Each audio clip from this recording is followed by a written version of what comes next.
All right, locker room. I must admit, I wanted to wait and talk about the Hall of Fame and the luncheon in tonight, which was the jacket ceremony.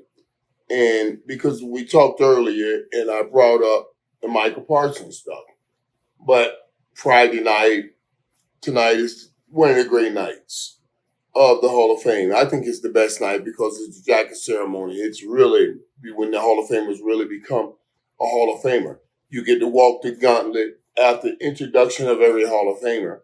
Then you get to walk the gauntlet saying, hello, as we welcome in. We said, welcome to the family. Welcome to the family. And we welcome you in. And you walk the gauntlet and you stand on stage. And now I love what they've done. The new thing, they bring the families out to experience this moment. When you stand on stage, you pick the guy that you want to hand you the gold jacket. The guy that inspired you through your career. Eric Allen tonight picked, I'll tell you. Jerry Jones was my presenter. And because of what Jerry did for me and teaching me about business and money, I wanted him to be my presenter. I was Andre Johnson's presenter. Dude, it's one of the greatest honors I've ever had. Andre Johnson asked me to present the gold jacket to him on that stage. I remember when Andre Johnson said to me, I remember the first time I met Andre Johnson. I had gone to the Dallas Cowboys, and I was coming back. I was at Miami visiting, I'm a big time dude now. I'm coming back to work out with my boys and visit. And they said to me, Michael, we think we recruited and found the next Michael Irvin. And I said, oh, really? Yeah, who is his name? Andre Johnson. We want you to meet him. And they were bringing me over to the facility, Green Tree Practice Field. And around the corner came Andre Johnson.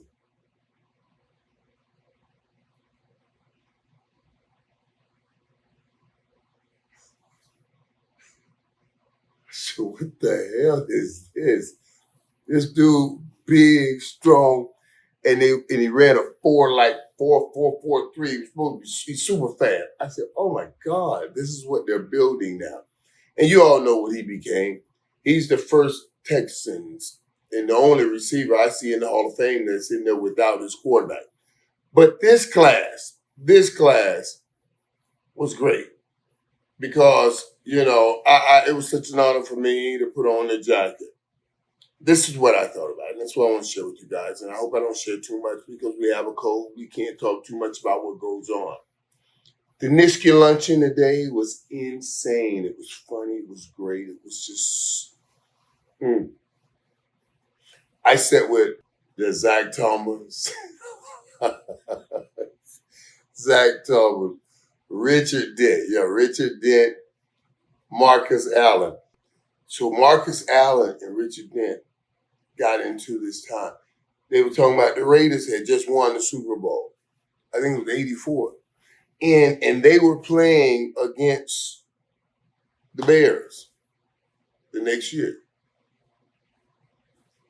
And Dent was saying, okay, the Raiders were he said the quarterback was setting up the throw at 10 yards. And he said, every time I lined up, I knew that tackle, he couldn't beat me. He couldn't stop me. And then Marcus said, then they told him to come in and start blocking. You got to chip Richard Dent. And Marcus said he went right here, bam. And Richard said, he's like, what was that? What was that? And then he came in and said, bam, hit him again. And then the third time, because he was running by the tackle, the third time he ran by him, Marcus had to cut him. He said he went in to the Raiders huddle and all of the linemen were scared. He looked at him and said, all y'all sorry asses need to be like him. And pointed at Marcus Allen and said he has some fight in him. And Marcus was saying, he said they were in the huddle and everybody was saying, we can't stop that damn dent. They said, Marcus, you got to stay in and chip. So to him, he was like, to me, I was like, damn, that means I'm out. I got to make sure you don't get to the quarterback. So I can't run the routes. I can't be handed the ball. I got to stop you. He said, so he said, I'm just thinking, I'm just going to do what I got to do to stop him. I'm out of the game. I'm chipping. And then when he came in the huddle and said that, he said they all fell out. Like, oh my God. And you notice what? You notice what happened? Marcus Allen and Richard Dent are best friends. And I thought about this. I said to myself, oh my God, you know what? That's what happens. That's what happens. And that's what happens in that room. And that's all I can tell you. I gave you a story from me. Let me give you one more. It was Marvin Levy's 100th birthday. So, you know, we all had a funny and a great happy birthday. And I don't want to violate anything, but I'm going to ask everybody out there, you know, like I did for my brother, Deion Sanders. I must ask everybody to pray for our brother, Bruce Smith. That's all I can say. Pray for Bruce. I'm going to leave it at that. But this was such a great day. And I'm talking about leaving it there with the Bruce Smith thing. I just need you to pray for it.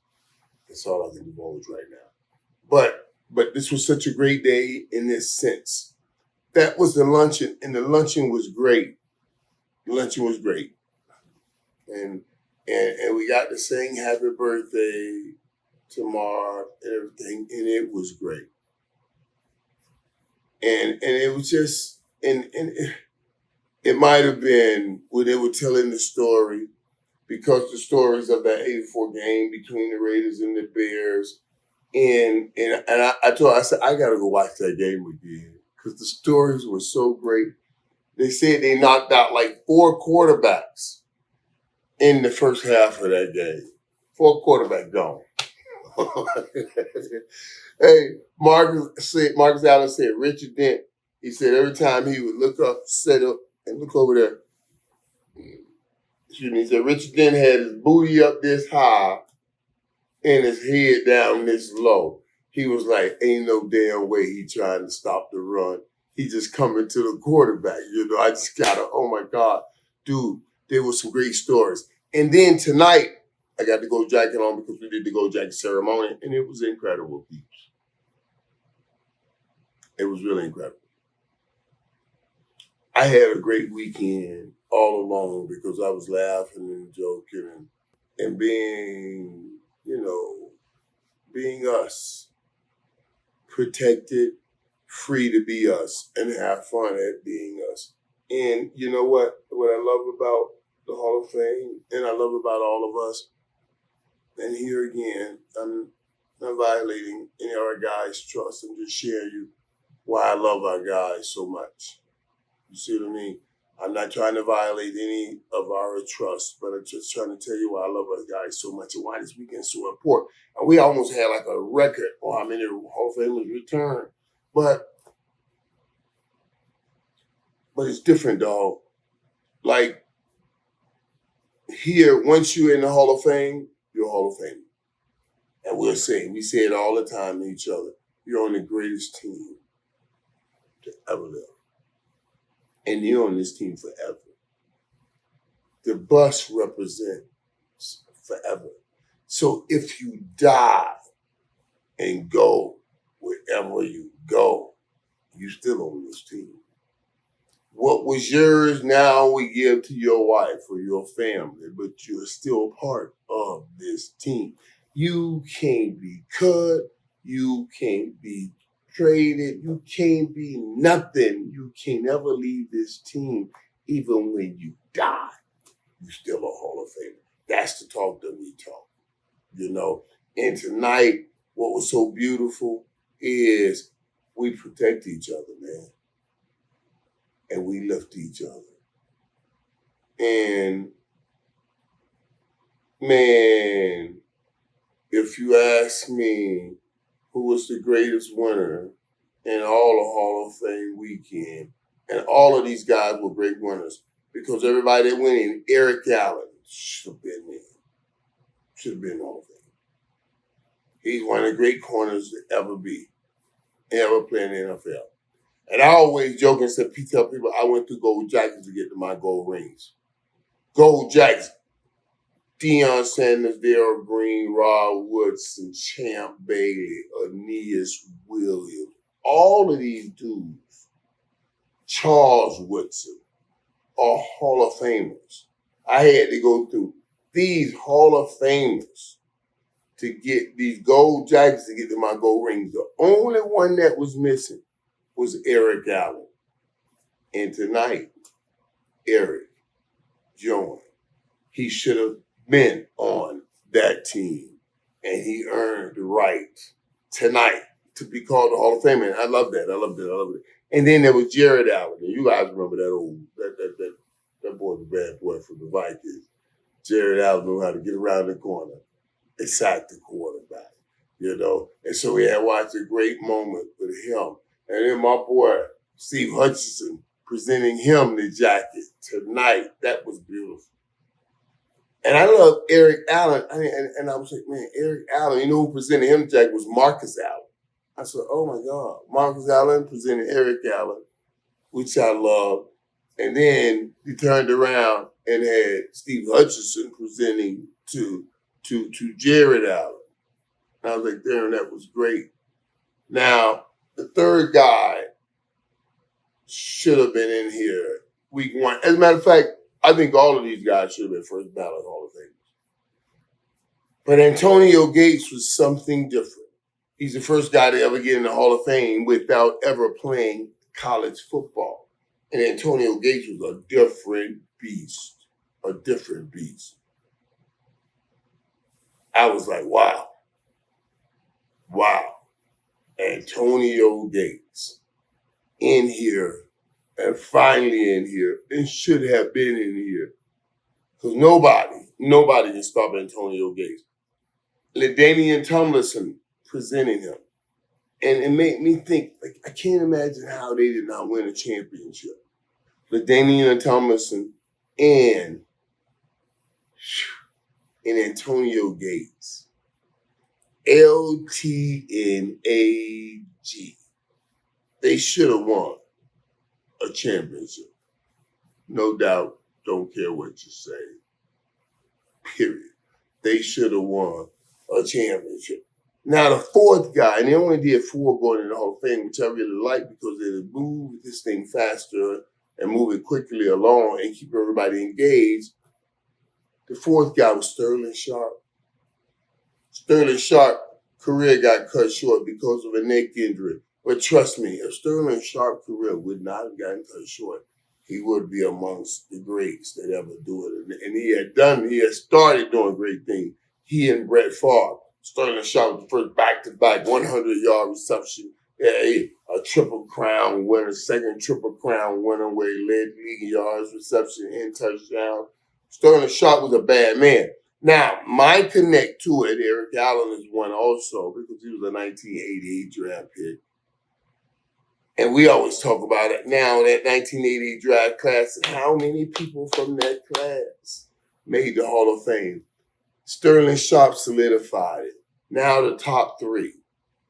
Tim Brown, Sterling Sharpe, Mike Gordon. Those are the top 3 receivers in the 1988 NFL draft are all in the Hall of Fame. I don't know another class that can say that. And not to mention all the other boys we got, like you had Eric Allen tonight. I just don't know any other class that could say that. That number 88 showing up great again.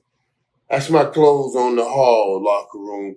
I was trying to raise back up and have a good time. And I waited till I went out and saw the boys and felt good and felt that moment. Let me share this before I go. Because out of the whole weekend, here's my highlight. And I give it to you now. We always talk about how we are family, man. I'm going to tell you what really brightened my day. You know, in this jacket ceremony tonight, like we all knew, coming in, you know, we get here, we just love on one another. And it was such a monumental night with like I told you, my third brother, my third receiver, the third guy from the 1980 class going in the Hall of Fame is Sterling Sharpe. So I put the younger brother of Sterling Sharpe, who's Shannon Sharpe, on front row. And you guys all know the stuff that Shannon Sharpe has been dealing with and going through. And you asked me, the top of my weekend here in Canton, Ohio, that's it. Because great friends are there to support, hold up, and cover